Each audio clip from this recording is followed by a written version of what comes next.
What is going on, football fans? Back at it with another New York Giants video. Before I get started on the video, just want to let everybody know I will be live late tonight with Bad Dog for Talking Giants on this channel.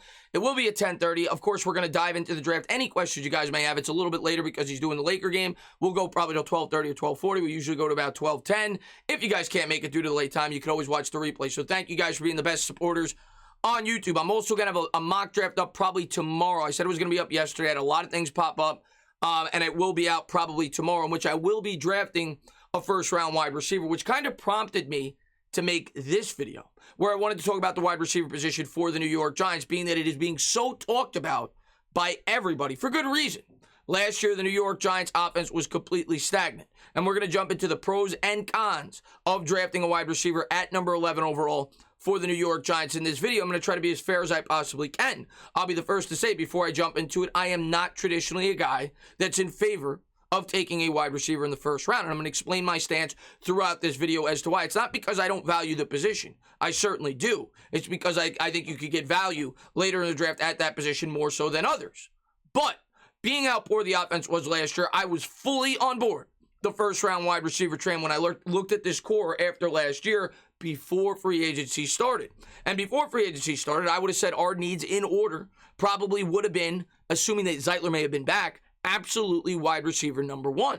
Potentially defensive end number 2, and then offensive line number 3. The needs have since changed after free agency has concluded. I think far and away, at least in my opinion, we need to buff up the offensive line. Now, maybe the coaching staff disagrees and they think they can get the most out of those players, and you don't always draft for need. I fully recognize that. And every draft is different. And if you feel like there's a generational talent where they're picking, whether it's a wide receiver, whether it's an edge rusher, whether it's an offensive lineman, you have to think long and hard about picking them if they fall to your lap at number 11 overall. And maybe some of the people watching this video feel like a guy like Jalen Waddle or feel like a guy like Devonta Smith is a generational talent. Let me define what I feel generational is. Generational talent means at least once every 4 or 5 years for me. So if you feel Devonta Smith is a generational talent, you feel like over the next 5 drafts there will not be another wide receiver as good as him that will be picked around that same spot in the draft. That's the way that I take that. Do I feel that way about Smith?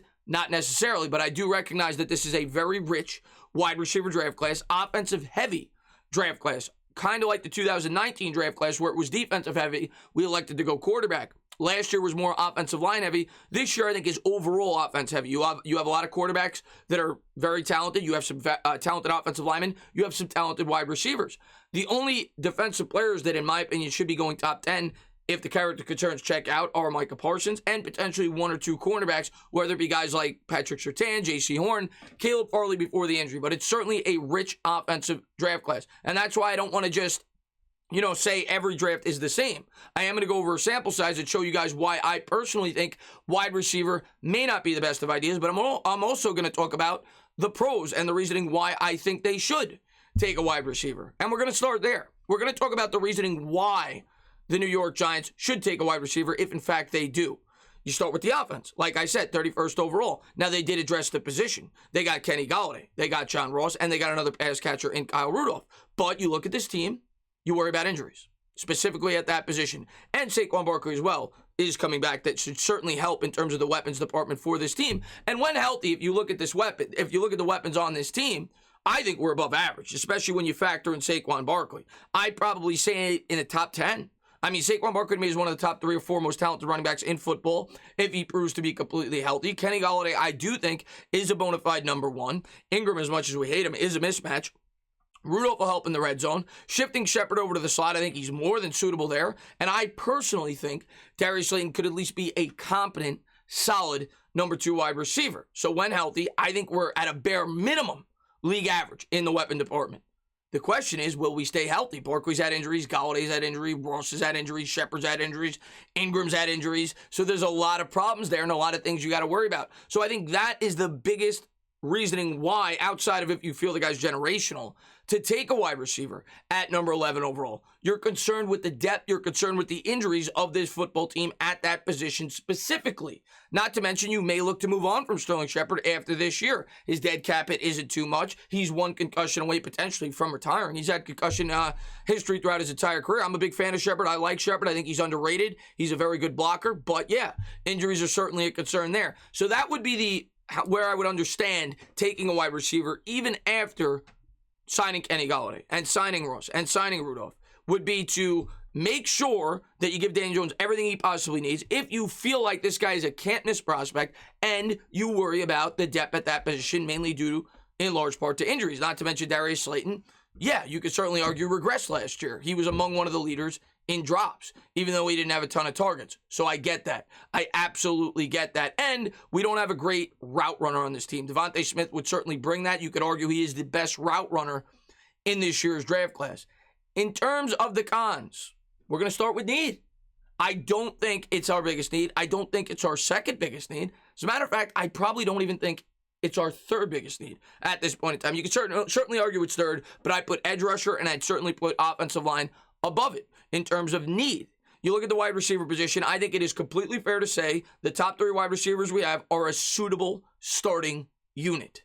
You look at the edge rusher position for the New York Giants, you could certainly argue that whoever you want to say are our top 2 is not a suitable starting unit. And I think you could say the same thing for the offensive line. So the argument against, for me, it is not even close to the biggest need. I also think there could be players at that position, whether it be Parsons, if the character concerns check out, or whether it be a guy like Slater, or even a guy like Vera Tucker, who are at least fair value where we're picking at 11th overall. I don't think it's a huge reach if we were to select those guys at number 11, and it would fill a more immediate need at, in my opinion, a more important position long-term at a position where historically it is harder to get value. And I'll probably talk about those positions more so in terms of value in another video. But in this video, we're going to talk about the wide receiver spot. And I really wanted to drive home my point when I talk about value at the wide receiver position, because I like to show you guys facts and tell you guys why I think the way I do. You're not always going to agree with me, and maybe you're in love, head over heels with one of these wide receiver prospects. But if you look from 2015 to 2019, I did not look at 2020 for the simple reason I don't think it's a big enough sample size. It's only 1 year. Some guys regress, some guys impress off of their rookie season. There were at least 5 or 6 first-round wide receivers last year, and some of them look like they could be great. Justin Jefferson, CeeDee Lamb, so on and so forth. But I think it was fair for me to look at 5 consecutive years from 2015 to 2019. And what I did was I looked at just first-round wide receivers, just second-round wide receivers, and just third and later, and mainly just third-round wide receivers. So it's not 2 to 7 versus 1. It's 1 versus 2. It's 1 versus 3. And you can make an argument, and a matter of fact, a strong argument, that the talent was stronger in both the second and third rounds of those drafts for 5 consecutive years. The reason behind that, well, the first thing I'll say is, 1, I think some of these teams overvalued some of these prospects based on 40 times, based on combines. 2, I think a lot of these teams picking in the first round did not draft properly. They had bigger needs, whether it be on the offensive line, whether it be on the defense, and they prioritized the wide receiver earlier than they should, putting those wide receivers in a bad situation. Some of these wide receivers may have not gone to the proper schemes. Some of these wide receivers may have not gone to the proper quarterbacks. They may have not had the most talent at the quarterback position. That certainly plays a factor as well. But I wanted to jump into the first-round wide receivers between 2015 and 2019. We'll start there, and I listed all of them. And then I'm going to tell you who I think, I guess, are the top 10. The other thing that I found very interesting was only one, and some of these guys are still coming up on second contracts, but only one wide receiver in those draft classes re-signed with the team who drafted him. Only one signed a second contract so far out of this list. But here we go. Amari Cooper, 4th overall, originally drafted by the Raiders. Definitely worth the first-round selection. Probably not worth 4th overall. I would say definitely not worth 4th overall, but definitely worth the first-round selection, and certainly not a horrible pick. He went on to the Cowboys, ended up playing much better there. Didn't work out for the Raiders. If you're a Raiders fan, you would definitely say he was not worth the 4th overall pick, but a good pick. Kevin White, complete bust, 7th overall, Chicago Bears. You could argue as to why. Regardless, not good. Devontae Parker was the only wide receiver that signed back on with the team who initially drafted him on a second contract. Parker with the Miami Dolphins was 14th overall. He's been a good wide receiver, maybe more so worthy of a back-end first round, but I'm not going to complain there. Nelson Agholor with the team who drafted him, the Eagles, complete bust. Had a good year last year, and I think New England overpaid this year, but again, not back with his team. Brashard Perryman, bust, where the Ravens drafted him. Ended up with the Jets. Philip Dorsett, bust. Corey Coleman, bust. Will Fuller, probably not worth the pick due to injuries, but a talented wide receiver at number 21 overall. And again, not still with the team who drafted him. Laquan Treadwell, bust. Corey Davis, good, certainly not worth the 5th overall selection, and again, not worth the team who selected him. If you're taking a guy 5th overall, he better not be a number 2 wide receiver, and in my opinion, that's what Corey Davis is. Mike Williams, not worth the 7th overall selection, but a solid wide receiver, and we'll see if he gets a second contract with the Chargers, but again, not worth that pick. John Ross, bust. He's with the Giants. He was the 9th overall pick. DJ Moore, worth the pick. Calvin Ridley, worth the pick. They were picked 24th and 26th in the same draft. So there's a scenario. Marquise Hollywood Brown, probably not worth the 25th overall selection up to this point. And N'Keal Harry, a complete bust. Still with his team, but none of those guys have come up on a second contract yet. In terms of the top 10, Amari Cooper, in no specific order. Amari Cooper, Devontae Parker, Will Fuller, Corey Davis, Mike Williams, DJ Moore, Calvin Ridley, Marquise Hollywood Brown, and then the 2 after that, your guess is as good as mine. It's hard for me to come up with it. Maybe Rashard Perryman, maybe Nelson Aguilar, but regardless, the back end of that top 10 is not very good, and there's really no superstars in that top 10. Maybe Amari Cooper. Amari Cooper's definitely a borderline superstar. You could say Cooper and Calvin Ridley's pretty close. Now, if you look at just the second round, we're not looking 2 to 7, we're looking at just the second round. And their top 10 wide receivers over that same span, 2015 to 2019. Deebo Samuel, pretty good wide receiver for the 49ers, certainly worth that pick. A.J. Brown, budding superstar for the Titans and proved to be a better wide receiver than the wide receiver they drafted in the first. DJ Chark, pretty good wide receiver, very good in terms of creating separation. Courtland Sutton, pretty good wide receiver for the Denver Broncos. Curtis Samuel didn't see a second contract with the Panthers, but obviously proved to be a pretty good wide receiver. Now he's with Washington.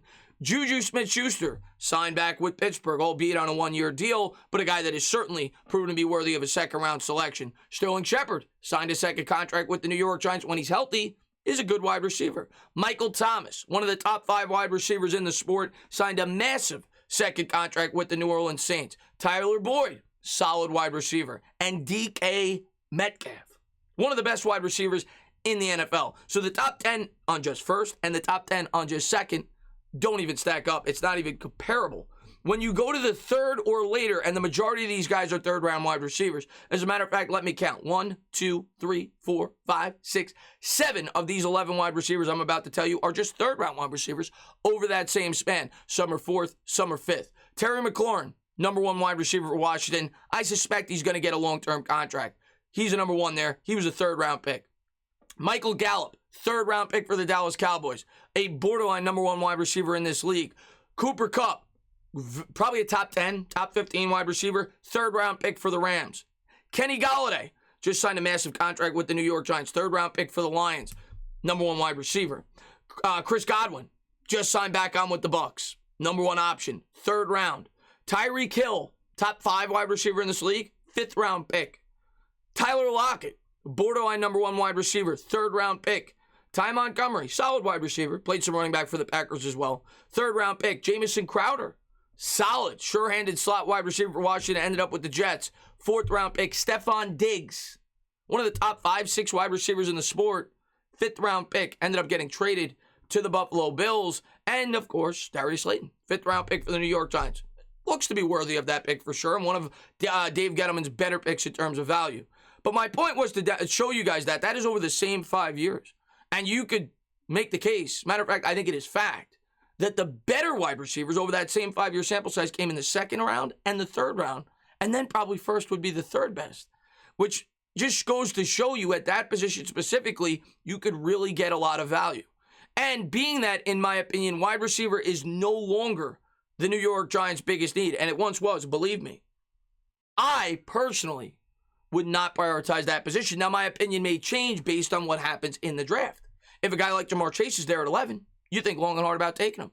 If a guy like Devonta Smith is there, you think about taking him. If a guy like Jalen Waddle is there, you think about taking him. But it depends who else is there for me and how the New York Giants value that position. If they're close between an offensive lineman and a wide receiver, knowing that I think you could get, especially in this draft, very talented prospects in the 2nd round, I'm going with the offensive lineman if they're even close. And I think I would do the same thing for a defensive prospect in this year's draft. Another thing I wanted to mention is the New York Giants have not drafted a first-round defensive player with their 1st overall pick in the 1st round. 2019, they took 2, but Daniel Jones was their first pick. They've only drafted 1 since 2012 with their 1st pick in the 1st round. That was Eli Apple. So as good as this defense may be, how much young talent do we have on this defense? Because when you draft, it's not just about this year, it's about the next 5.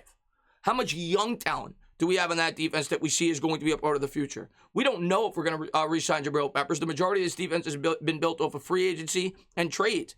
Even the Dexter Lawrence pick was via trade. We got that pick for Odell Beckham. So when you really look at it, what young talent do you think could be core pieces of a defense going forward? And the only guy you could probably definitively say that was drafted by the Giants is Dexter Lawrence. We don't know about McKinney yet. We don't know about Julian Love. We don't know about a lot of these players just yet. Peppers is still young, but we don't know if he's going to be here long term. Logan Ryan's up there. Blake Martinez, you don't know how long he's going to play at a high level. James Bradbury, same thing. So you can at least make an argument that they may have a bigger need on the defensive end than a wide receiver. But I do understand the argument for taking one based on our depth chart, the injury history, and based on the fact that we don't know if we have a long-term answer at that position going forward. And like I said, if you feel they're a franchise talent. We'll have to wait and see how it all plays out, but I wanted to get a video kind of talking about my opinion at the position and why I value it the way that I do. As always, guys, if you liked what you watched, please subscribe. Drop a comment. Maybe give me a little thumbs up. Cheers.